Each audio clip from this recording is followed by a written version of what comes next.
안녕하세요. 공담비 작가의 드라마 노트 작가 공담비입니다. 오늘 이야기 시작합니다. 제목, 명절에 설거지 시킨다며 다시는 안 오겠다는 며느리가 괘씸해서 줬던 재산 다시 달라고 선언해버린 어머니.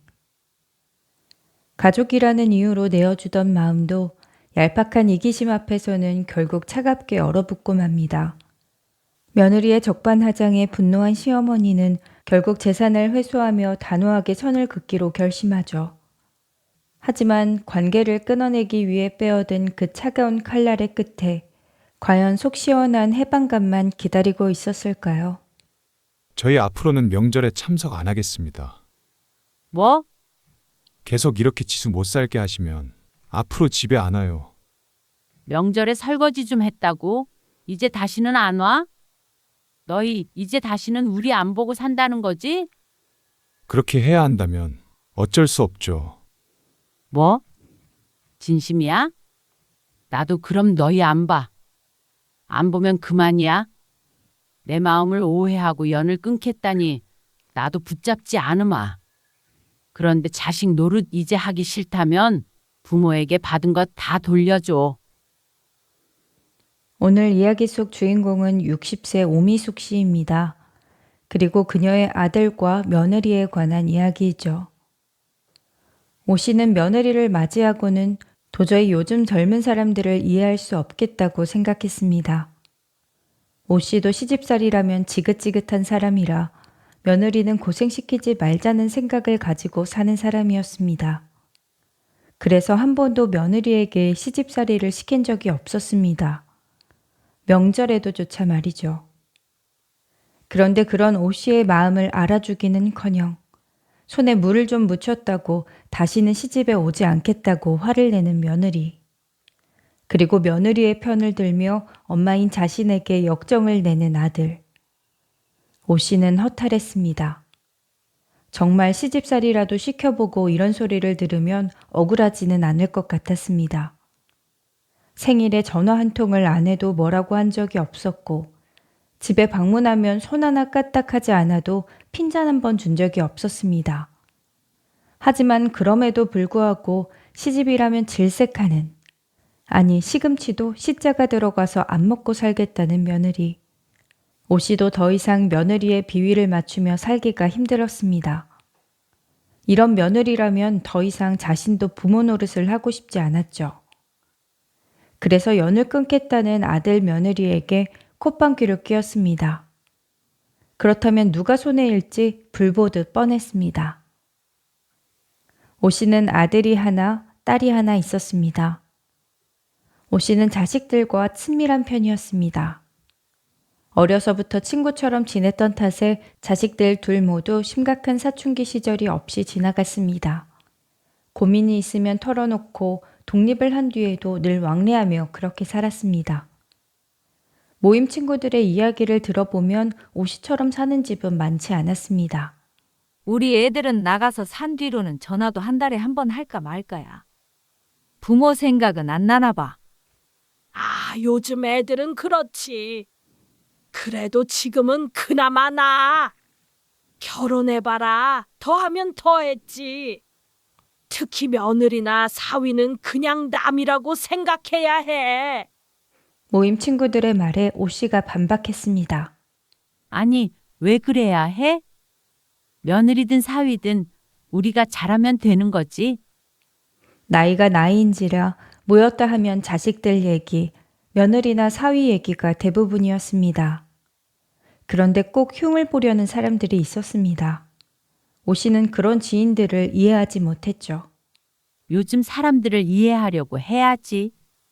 우리 때처럼 그렇게 생각하면 안 돼. 오 씨의 말에 친구는 콧방귀를 뀌었습니다. 우리 때?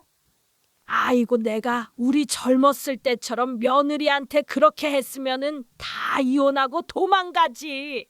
그러면서 자신들은 나름대로 잘해준다고 말했습니다. 며느리는 시집살이 안 시키면 되는 거고 사위도 머슴처럼 안 부리면 뭐가 문제야? 각자 잘 살면 서운할 것도 없어. 아이고, 그래 잘났다. 며느리랑 사위가 자기한테 잘한다 이거지.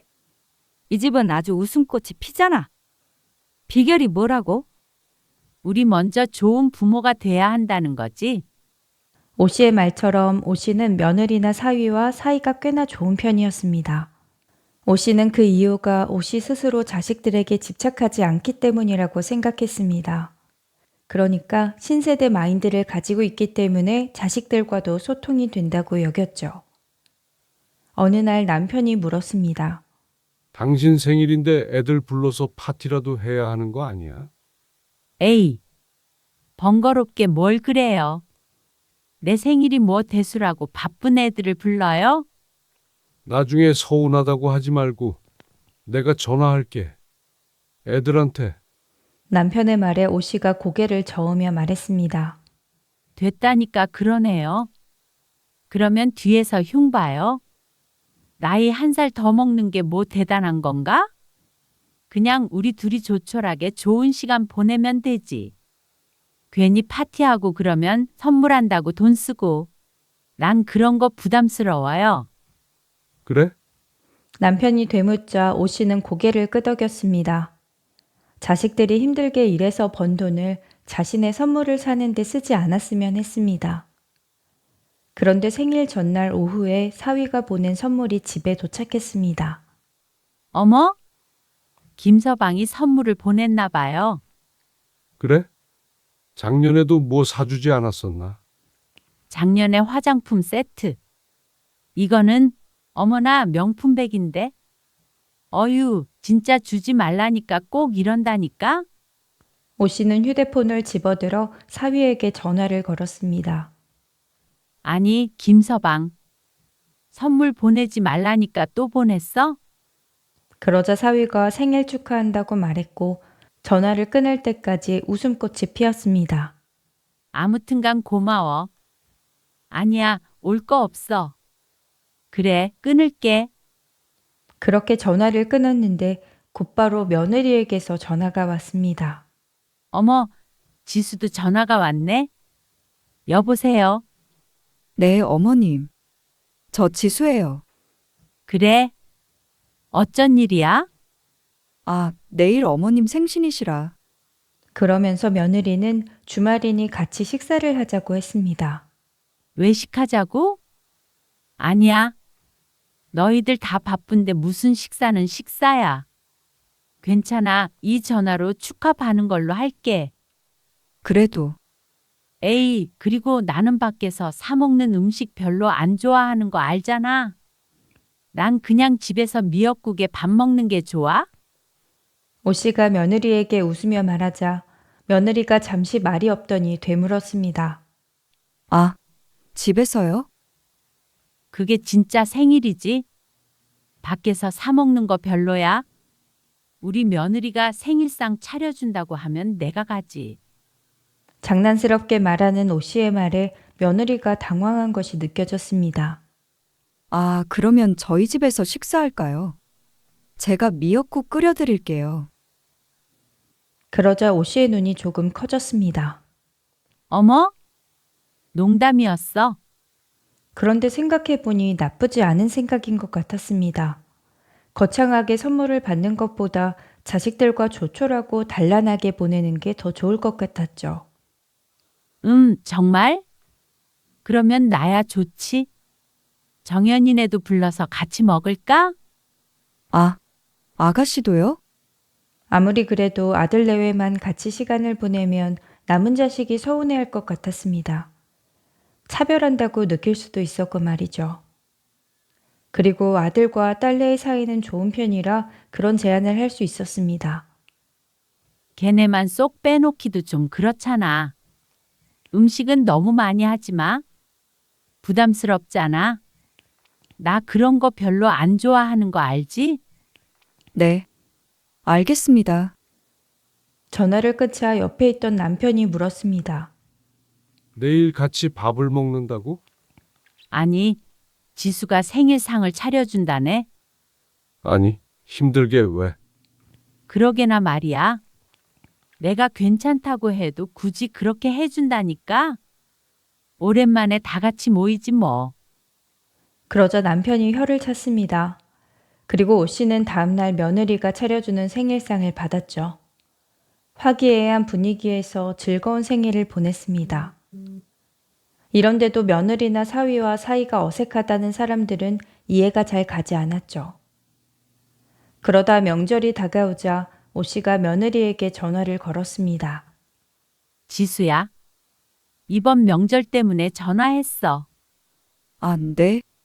어머님, 아무래도 명절이 가장 부담될 사람이 며느리일 것 같아서 미리 전화를 해서 상의하고자 했습니다. 우리 명절에 음식 많이 하지 말자고. 어차피 잘 먹지도 않는 것들 수십 개 하면 뭐해? 요즘 사람들은 다들 간소화하는 추세라며. 오 씨의 말에 며느리의 목소리가 조금 밝아졌습니다. 역시나 걱정하고 있을 것 같았죠. 아, 그러면 좋죠. 그럼 전 같은 거는 제가 집에서 조금만 부쳐서 갈까요? 에이, 뭐 하러 그래? 그냥 와서 후다닥 해치워버리면 되지. 그러자 며느리는 좋아했습니다. 아들이 결혼한 지 3년째인데 지난 2해 동안에는 며느리가 힘들었을 것을 알았습니다. 우리 식구들뿐만이 아니라 가끔은 집에 손님도 몇 오기 때문에 해야 하는 음식 양이 상당했죠. 그래서 올해부터는 조금 줄이기로 결심했습니다.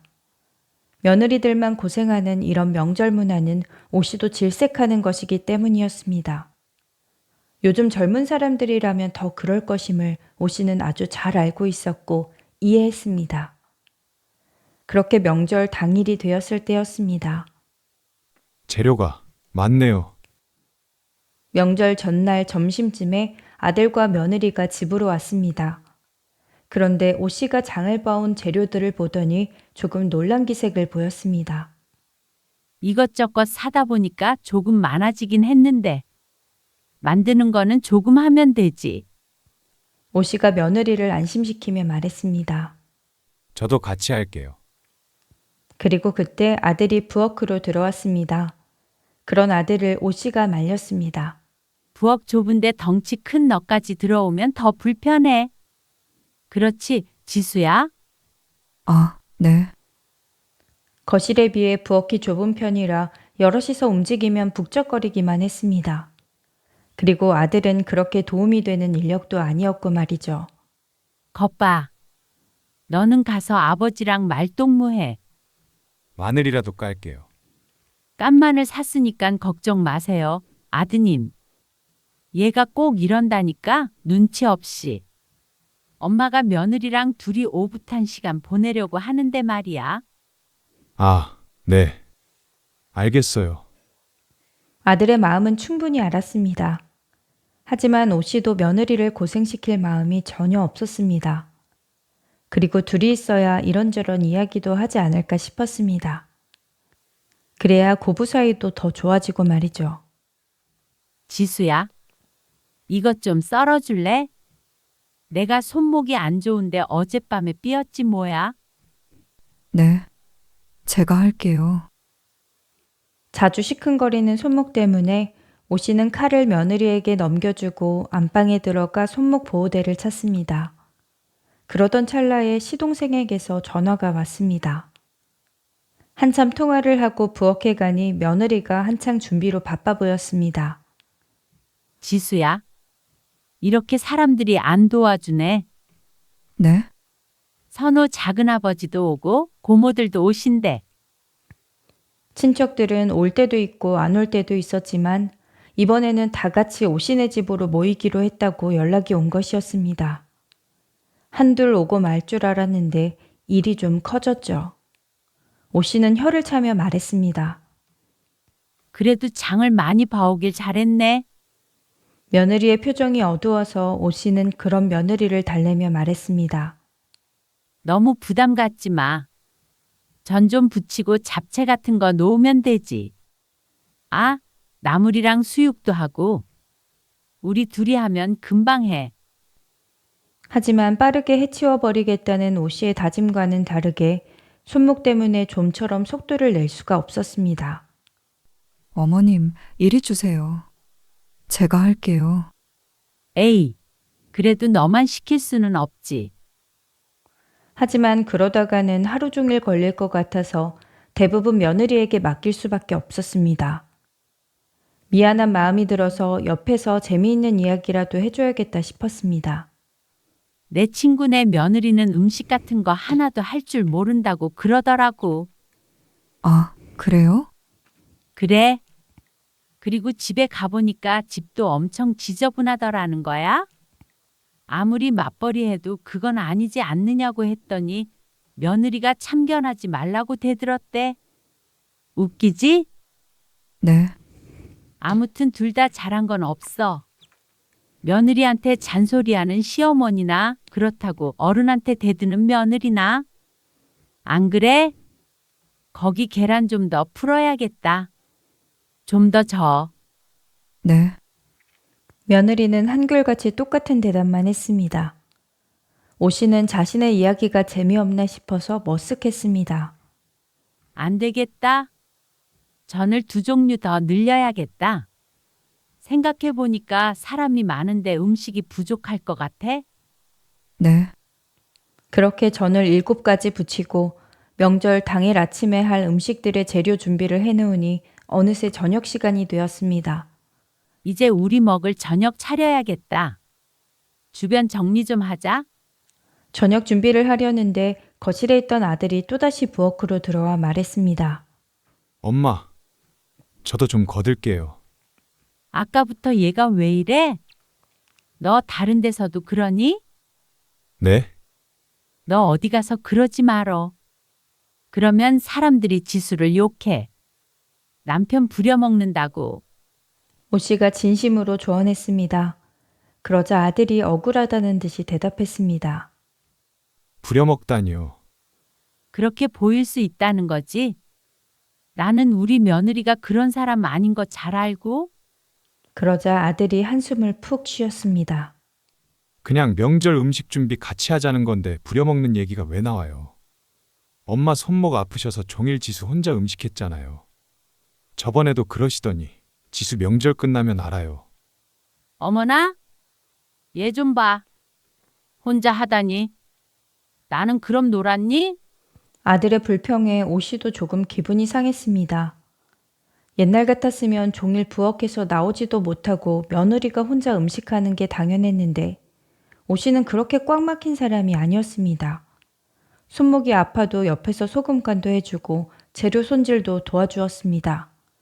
그런데도 이런 핀잔을 들으니까 아들에게 서운할 수밖에 없었죠. 선우 씨. 며느리가 눈치를 주자 그제서야 아들이 물러났습니다. 섭섭한 마음에 얼굴을 굳히고 있자 며느리가 눈치를 봤습니다. 넌 뭐? 집에 가면 힘들다고 앓고 그래? 그래서 제가 저렇게 까칠하게 그러는 거야? 내가 과하게 시키니? 아니에요. 안 그래요. 혹시 며느리가 집에서 자신의 험담이라도 하나 싶었습니다. 안 그러면 아들이 저렇게 유난스럽게 굴까 싶었죠. 그러다 이내 한숨을 한번 쉬고 말았습니다. 이렇게 따져서 뭐하나 싶었습니다.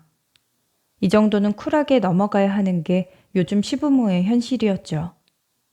아무리 자식들이 이렇게 나와도 젊은 사람들은 옛날 우리와는 다르다고 생각하는 게 마음이 편했습니다.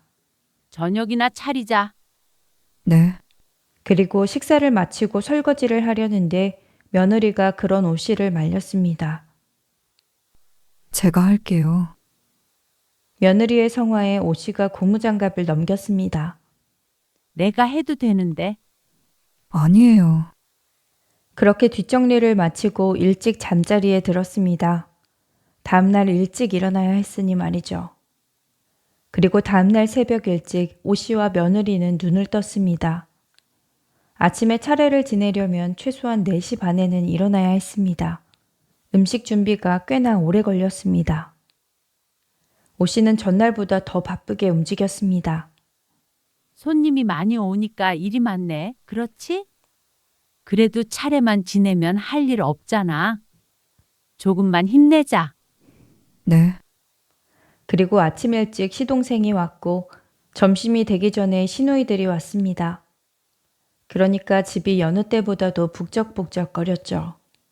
엄마, 저희도 이만 가봐야 해요.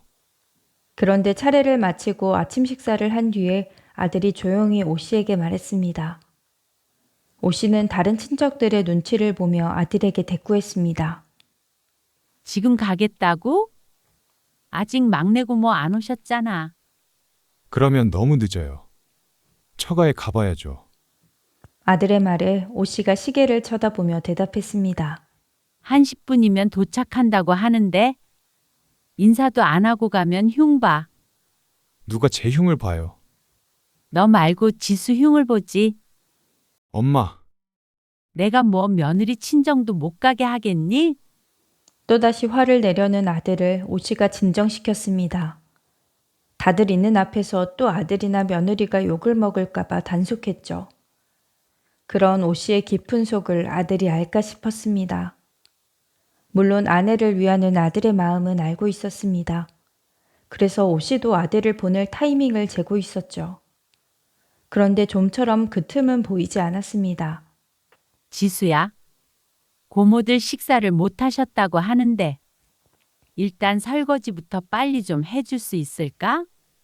네. 엄마. 지수도 먹어야죠. 아들은 사사건건 끼어들었습니다. 그러자 오 씨도 짜증이 날 것 같았습니다. 누군 며느리 위할 줄 몰라서 이러나 싶었습니다. 상황이라는 게 있는데 자기 아내밖에 모르는 아들이 얄미웠습니다. 지수는 이따가 나랑 먹을 거야. 오 씨의 말에 아들은 못마땅한 표정으로 거실로 나갔습니다. 큰 상이 펼쳐져 있는 가운데 여러 사람들이 둘러앉아 있었습니다. 이리 줘. 내가 가지고 갈게. 며느리가 쟁반에 반찬을 받쳐서 내가려고 하자 그걸 오 씨가 받아들었습니다. 그리고 거실로 가지고 가자 다들 한마디씩 했습니다. 어째? 여기는 며느리보다 시엄마가 더 바쁘게 움직이는 것 같아. 에이, 뭘요? 이 정도는 해야 며느리한테 사랑받죠? 언니, 그래도 젊은 며느리 시켜요. 그래야 배우지. 친척들이 오 씨를 보며 말했습니다. 오 씨도 웃으면서 대꾸했죠. 배우긴요? 요즘에는 며느리 부려먹으면 안 되는 거 몰라요? 아무튼간 우리 새언니 신세대야. 시동생의 말에 오 씨가 웃음을 지었습니다. 근데 며느리 친정에 보내야 하는 거 아니야? 아, 좀 늦게 간대요. 오 씨가 대답하자 아들이 퍼뜩 오 씨를 바라보았습니다. 오 씨는 그런 아들에게 눈짓을 했습니다. 알아서 할 테니까 가만히 있으라는 표정에 아들은 할 말을 참는 듯 가슴을 부풀렸죠. 아들은 하나만 알고 둘은 몰랐습니다. 이렇게 해야 사람들이 며느리를 칭찬하는 걸 아니 오 씨가 일부러 그렇게 말한 것이었습니다. 내 며느리가 남에게 좋게 보이는 게 오 씨도 좋으니 말이죠. 지수야, 밥 먹자. 어머, 밥이 이거밖에 없어? 네. 이것만 남았어요. 밥솥에 따뜻한 밥은 한 그릇뿐이었고 제사상에 올렸던 식은 밥 한 그릇이 남은 상태였습니다. 그러면 지수가 이거 먹어. 오 씨가 찬밥을 건네자 며느리의 표정이 어두워졌습니다. 혹시나 오해할까봐 오 씨가 얼른 말을 덧붙였습니다. 원래 차례상에 올라갔던 밥을 먹어야 잘 산대. 다 너희 잘 되라고 그러는 거야 하며 오 씨가 따뜻한 밥을 한 숟갈 뜨자 며느리가 입술을 꼭 깨물었습니다. 그걸 보지 못하고 오 씨는 사람들과 이야기꽃을 피웠죠. 며느리는 밥을 몇 숟갈 뜨지도 않고 자리에서 일어났습니다. 여기저기서 뭘 더 달라고 해대는 통에 제대로 음식이 넘어가질 않았습니다. 오 씨도 거들고 싶었지만 시누이들이 자꾸만 말을 걸어 일어날 수가 없었죠. 지수야, 작은 아빠 가신다는데 음식 좀 싸드려. 네. 오 씨가 설거지를 하고 있던 며느리에게 말했습니다. 그러자 부엌으로 따라 들어온 아들이 한마디 했습니다. 목소리는 잔뜩 낮춘 채였습니다. 저희도 지금 갈게요. 뭐? 지금? 네. 이미 늦었어요. 오 씨를 탓하는 듯한 말투에 인상을 쓰면서 되물었습니다. 누가 가지 말라고 해? 자꾸만 일을 시키니까 못 가잖아요. 지수 밥도 제대로 못 먹었어요. 입맛이 없어서 많이 안 먹은 걸 누굴 탓하는지 몰랐습니다. 그리고 산더미같이 쌓인 설거지들. 며느리를 굳이 고생시키고 싶은 마음은 없지만 저걸 두고 그리고 손님들을 두고 저들만 홀랑 가버린다니까 당연히 섭섭한 마음이 들었습니다. 오씨는 명절이면 시집에서 이틀 자고 가는 건 당연했었는데 아들과 며느리는 조금 늦은 걸 가지고 이렇게 눈을 부릅뜨니 어이가 없었죠. 그래. 가라, 가. 이거 나 혼자 다 하면 되지. 오씨가 손을 휘휘 저으며 말하자 며느리가 당황했습니다. 아니에요. 어머님, 제가 할게요. 됐다. 너 시켰다가는 선우 얘가 엄마 잡아먹게 생겼다. 어제부터 오씨를 못된 시모를 만들지 못해서 안달이 난 아들이었습니다. 그런 아들에게 오씨가 언성을 높이자 신우이가 부엌에 들어왔습니다. 왜 그래요? 애들 간대잖아요. 그래서 나는 이것 좀 치우려고 했죠. 네? 이거를 언니 혼자 다 치운다고요? 에이, 며느리도 같이 해야지. 신우이의 말에 오씨의 며느리가 고개를 숙이며 말했습니다. 네, 제가 할게요. 그런데 그런 며느리를 아들이 말렸습니다. 지수야, 하지 마. 이제 가자. 얘는 자기 마누라 편드네. 네 엄마도 그렇게 좀 생각해봐라. 옛날엔 며느리 혼자 일 다 했어. 근데 너희 엄마가 며느리 대신 일 많이 하던데 뭘? 신우이는 황당하다는 듯이 오씨의 아들을 쳐다보았습니다. 오씨는 이럴 줄 알았습니다. 이럴수록 어른들은 싫어할 거라는 사실을 아들은 모르는 모양이었습니다. 어제 낮부터 지수 혼자 고생 많이 했어요. 아이고, 며느리가 상전이네. 신우이가 고개를 절레절레 흔들며 나갔습니다. 그러자 며느리는 얼굴이 벌개져서 있었습니다. 거봐라. 내가 뭐라고 그랬어? 아니에요, 엄마. 어제부터 음식도 거의 지수가 다 했고 설거지도 도대체 몇 번을 시키는 거예요. 제가 돕겠다고 해도 못하게 하시고. 그랬으면 집에 빨리 보내주셔야죠. 지금이 몇 시인데요. 3시가 다 돼가요. 저는 처가 안 가요? 고모들도 친정에 왔으면 지수도 가야죠. 너 정말 너무하는 거 아니니? 아무리 그래도 어른들 계신 데서 엄마한테 꼭 이래야 해? 설거지도 내가 시켰니? 자기가 한 거를 갖고 말이야. 나 그렇게 며느리 부려먹고 그런 사람 아니야. 오씨도 억울했습니다. 그리고 자신의 마음을 몰라주는 아들이나 며느리에게 너무 섭섭했습니다. 다른 사람들은 다들 이런 시부모가 어딨냐는데 그걸 아들 내외만 몰랐습니다. 항상 말로만 그러시지 말고요. 뭐야? 오씨는 어처구니가 없었습니다. 며느리는 옆에 서서 고개만 숙이고 있을 뿐 뭐라고 한마디를 안 했습니다. 오씨의 아들이 하는 말이 다 맞다는 듯이 말이죠. 오씨도 며느리에게 잘해주려고 노력을 했는데 그런 오씨의 마음을 아들은 그렇다 쳐도 며느리조차 모르니 허탈한 기분이었습니다. 지수야, 네가 말해봐. 내가 너 부려먹니? 내가 말로만 그래? 그런데 며느리는 아무 말도 없었습니다. 참. 지수야, 너 그렇게 안 봤는데 이렇게 나랑 선우 사이를 이간질하니? 며느리가 이런 사람인 줄은 꿈에도 몰랐습니다. 그동안 오씨가 자신을 예뻐했던 걸 잊은 모양이었습니다. 이간질이라니요. 그런 적 없어요. 내가 언제 너 부려먹든? 말해봐. 나 같은 시부모가 어디 있니? 나는 너 안부 전화도 안 하고 그래도 뭐라고 한 적도 없어. 1년에 몇 번이나 우리 집에 온다고? 음식 좀 하고 설거지 좀 하는 게 그렇게 힘들어? 오씨의 말에 며느리는 잠시 말이 없었습니다.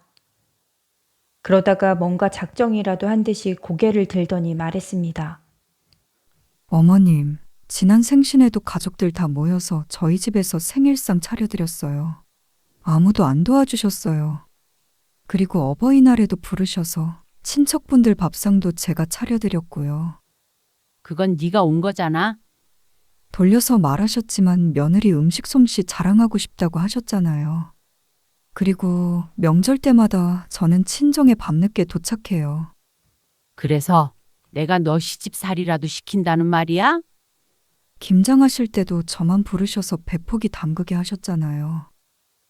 갑작스럽게 대드는 며느리 때문에 오 씨는 당황스럽기도 했고 너무 서러웠습니다. 너만 했니? 나도 했어. 그때도 손목 아프다고 하셔서 저 혼자 했어요. 어머님은 옆에서 지시해 주셨죠. 그리고 저희는 김치 한 통도 안 챙겼어요. 그러면 김치 안 먹는다고 하면 될 거 아니야? 내가 그 정도도 이해 못할 사람이야? 저희 김치 안 먹는다고 해도 얘기나 하자고 부르셨잖아요. 참나? 겨우 그거 가지고 시집살이라 그러면 세상 며느리들 다 억울하다고 그러겠다. 요즘 사람들이 정말로 시부모 무서운 줄 모른다더니 그 말이 사실이었습니다.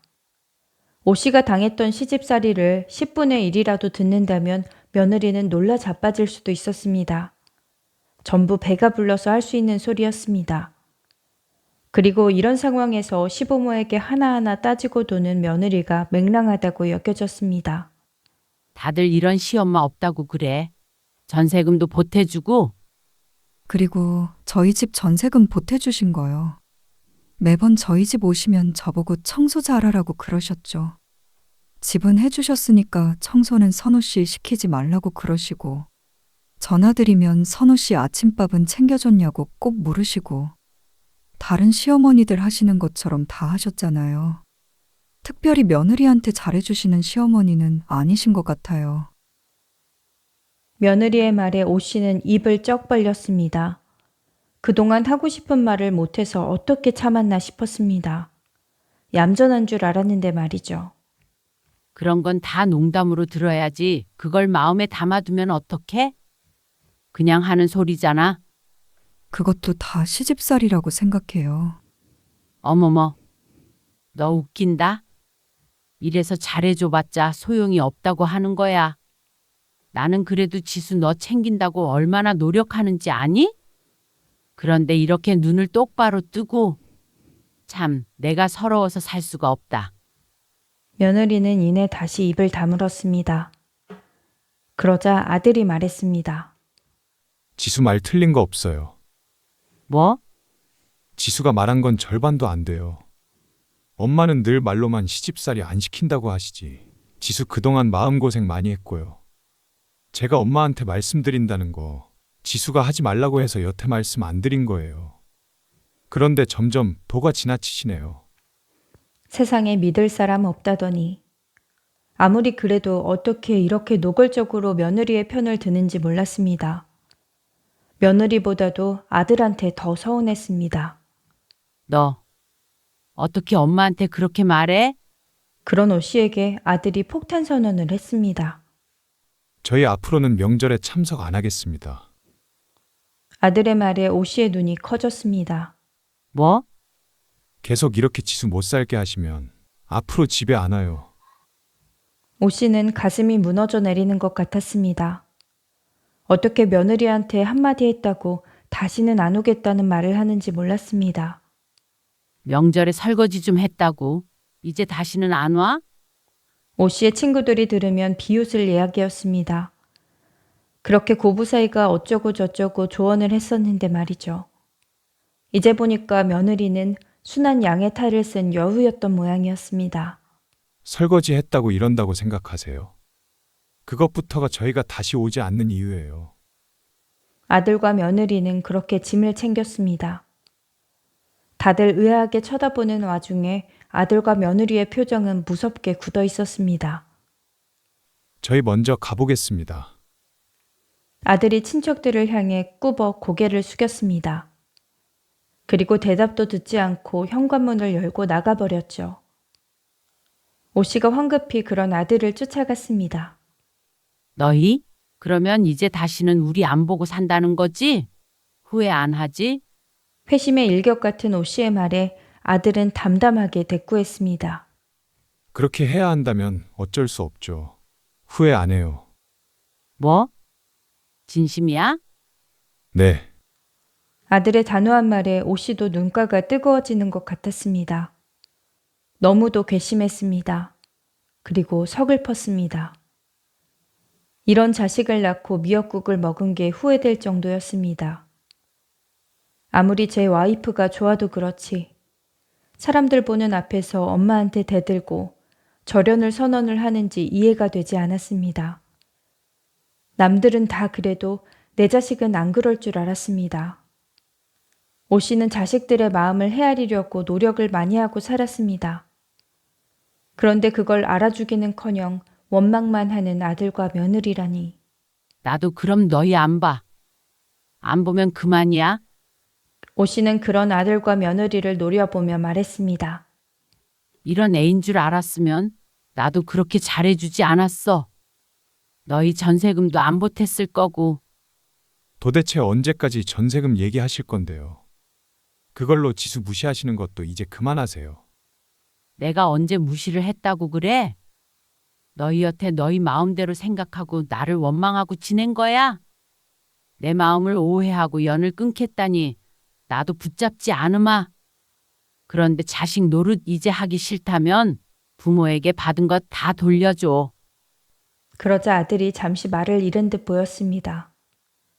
그러더니 뭔가 결심한 것처럼 입을 열었습니다. 다 돌려드릴게요. 전세금 다 돌려드리고요. 엄마한테 받은 것들 다 드릴게요. 그러니까 앞으로는 저희 휘두르려고 하지 마세요. 연락도 마시고요. 기가 막힌 아들의 말에 오 씨가 휘청거리자 뒤에서 남편이 붙잡더니 말했습니다. 어서 가봐. 나중에 통화하자. 그러자 아들이 오 씨를 물끄러미 바라보다 고개를 한번 숙이고 뒤돌아섰습니다. 마지막 인사를 하는 듯이 말이죠. 거기에다가 대고 오 씨는 다시는 오지 말라며 소리쳤습니다. 다시 집으로 들어왔을 때 의아해하는 친척들에게 오 씨는 하소연을 했습니다. 그동안 해준 것들이 있는데 이토록 아들과 며느리가 배은망덕하다며 말이죠. 그 중에 절반은 오 씨에게 공감해 며느리 욕을 해주었고 또 절반은 혀를 차며 외면했습니다. 오 씨는 너무나도 억울했습니다. 눈을 씻고 보아도 주변에 자신과 같은 시어머니는 없었습니다. 며느리에게 바라는 것 하나 없고 주기만 한 부모였는데 돌아오는 건 절연이었습니다. 그리고 아들에게 배신감이 더 컸습니다. 낳아준 부모를 저버리고 아내를 택한 불효자였습니다. 오 씨는 아들도 다시는 보고 싶지 않았죠. 결국 얼마 뒤에 오 씨의 통장엔 큰 금액이 들어왔습니다. 그게 꼭 아들의 작별 인사 같아서 마음이 술렁거렸습니다. 돈을 돌려달라고 하긴 했지만 연락 한 통 없이 돈만 떡하니 보낸 아들. 이렇게 냉정하고 무심한 자식이 어디 있나 싶었죠. 잘못을 했으면 인정을 하고 사과를 하면 될 텐데 끝까지 자신들이 잘했다고 믿는 듯 했습니다. 오 씨는 아들과 며느리가 사과만 하면 전세금을 돌려달라고 한 일은 없었던 일로 해줄 의향이 있었습니다. 부모로서 너그러이 용서를 해줄 생각을 하고 있었는데 통장을 보니 그런 생각이 싹 가셨습니다. 아들과 며느리에게도 이 기회에 본때를 보여줘야겠다 싶었습니다. 돈 보내면 누가 겁이라도 먹을 줄 알고? 당신 적당히 해. 그만하면 됐잖아. 당신은 그때 애들이 나한테 한 걸 보고도 그래? 그런 오 씨를 보며 남편은 고개를 절레절레 흔들었습니다. 이런 것을 보면 남편도 똑같았습니다. 어째서 아무도 자신의 진심을 몰라주는지 몰랐죠. 자식이 뭐 아들 하나만 있는 것도 아니고 오 씨는 아쉬울 것이 없다고 생각했습니다. 딸과 사위마저 오 씨의 기대를 저버리기 전에는 말이죠. 엄마, 김서방이 좀 부담스러워해요. 어? 그게 무슨 말이야? 뭐가 부담스러워? 어느 날 통화를 하다가 갑자기 딸이 뜬금없는 말을 꺼냈습니다. 자꾸만 전화해서 어디 가고 싶다고 그러니까. 가고 싶다고 그런 게 아니라 근처에 축제가 있어서 알려준 것뿐이야. 근데 데려가라는 식으로 얘기했다면서요. 어머머. 그냥 한 소리를 가지고 왜 그래? 그래도 앞으로는 그러지 마세요. 자꾸 그러니까 전화 받는 게 무섭지. 김서방이 그래. 딸의 말에 오 씨가 욱해서 되물었습니다. 그런다는 게 아니라. 아무튼간 그런 줄 아세요. 됐다. 너네도 똑같다. 아주 자식들 키워봤자 소용이 없어. 너도 땡이야. 딸도 다 소용이 없는 것 같았습니다. 자식이 둘인데 어떻게 하나같이 부모 위할 줄을 모르고 이렇게 막말을 해대는지 몰랐습니다. 오 씨가 자식을 잘못 키운 탓인 것 같아서 괴로웠습니다. 땡이든 뭐든 계속 그러시면 주변 사람 힘들어요. 좀 그러지 마세요. 너도 연 끊게? 요즘 그게 유행이니? 부모랑 연 끊는 게. 참나? 잘해줘도 잘해주는지도 모르고 지들 복을 걷어차네. 오 씨는 그날 이후로 딸이나 사위와도 전화를 하지 않았습니다. 자식은 무슨 자식이냐, 혼자 잘 살자 생각했습니다. 그러자 다음 생일에도 명절에도 아무도 찾아오지 않았습니다. 전세금 돌려줄 테니까 한번 와라. 결국 먼저 백기를 든 것은 오 씨였습니다. 남편도 자신의 탓이라고 생각하는 것 같았고 오 씨 스스로도 자식들이 보고 싶었습니다. 그래서 1년 뒤쯤 오 씨는 아들에게 먼저 전화를 걸었습니다. 자식 이기는 부모 없다고 이번만은 자신이 먼저 용서해주자 싶었습니다. 그런데 그런 오 씨에게 아들이 대답했습니다. 다른 데로 이사했고 전세금 도움 필요 없습니다. 앞으로 전화하지 마세요. 그렇게 끊어진 전화. 당황한 것도 잠시. 오 씨는 공허한 눈빛으로 홀로 앉아 있었습니다. 그날 이후로 다시 한번 전화를 걸어보았지만 이번에는 신호음조차 가지 않았습니다. 아들이 오 씨를 차단한 듯 했습니다. 그리고 딸도 마찬가지였죠. 그날 이후로 아들과 딸, 누구도 그런 오 씨를 찾아오지 않았습니다. 쓸쓸한 노후였습니다. 남편은 가끔씩 오 씨를 보며 혀를 찾고 오 씨는 끝까지 자식들 탓을 했습니다. 자신의 유일한 잘못이 있다면 자식 농사를 잘못 지은 것이라고 생각했습니다. 그러니 변하는 것은 없었습니다. 여전히 자식들과는 멀어진 채로 살아야 했죠. 그리고 시간이 흐른 뒤 오 씨가 아무리 후회해도 소용이 없었습니다. 오 씨의 휴대폰은 다시는 울리지 않았습니다.